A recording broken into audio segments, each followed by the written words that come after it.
Kamusta? Okay naman. Grabe yung pagtanggap ng tao sa'yo dito, no? Salamat sa lahat ng pumunta.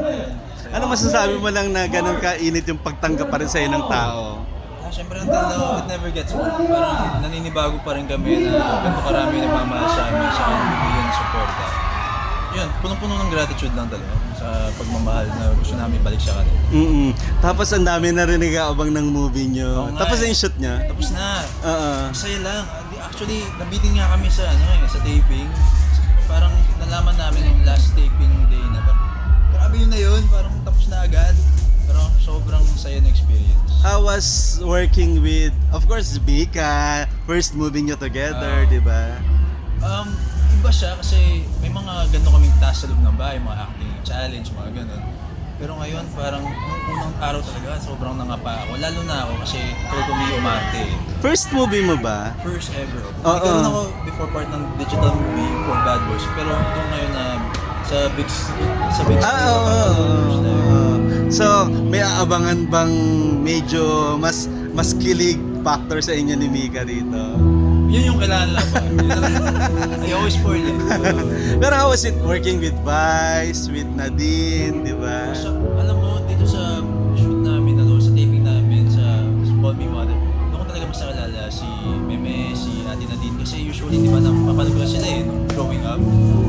Grabe, sobrang humble, sobrang galing na mga artista. Close na kami ngayon ni Meme, like nagme-message kami ngayon, nasa Alman po, nasa Italy ba siya? Meme, message ko ako, Meme, I miss you.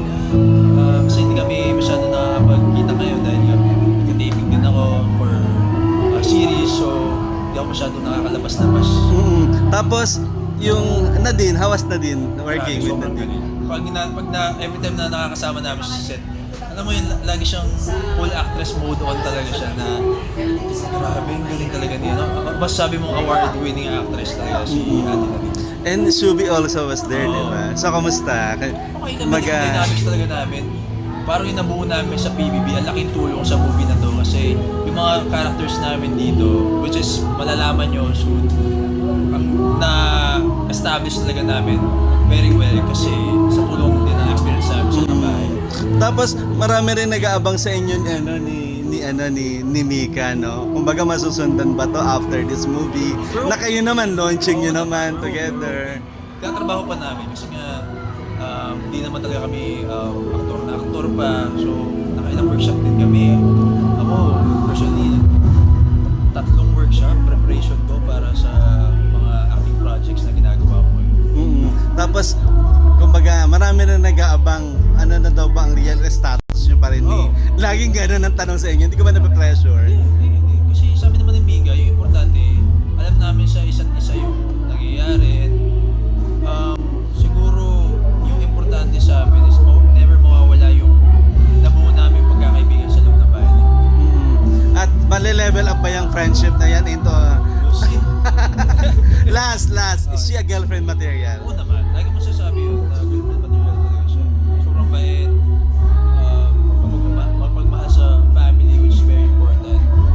And